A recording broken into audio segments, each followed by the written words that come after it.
তো কিয়ামতের আগে মারে ভুলে যাবে, মাকে ভুলে গিয়ে স্ত্রীর পেছনে পেছনে দৌড়াবে। খবরদার, খবরদার।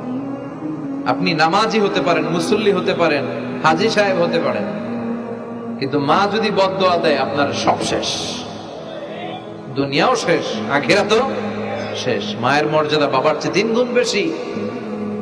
হামালাতহু উম্মুহু, কারণ বাবা পেটে ধরে নাই, পেটে ধরছে কে? ওয়াহানান আলা ওয়াহান, 8 মাস 10 মাস এই বোঝাটা বাবা বহন করে নাই, করলো কে? ফিসালুহু ফি আমাইন, 2 বছর বাবা দুধ খাওয়ায়নি, দুধ খাওয়ালো কে? মায়ের এক ধার দুধের দাম কাটিয়া গায়ের চাম, বাপস বানাইলেও ঋণের শোধ হবে না, এমন দরদি ভাবে কেউ হবে না আমার মা গো। ঠিক কিনা?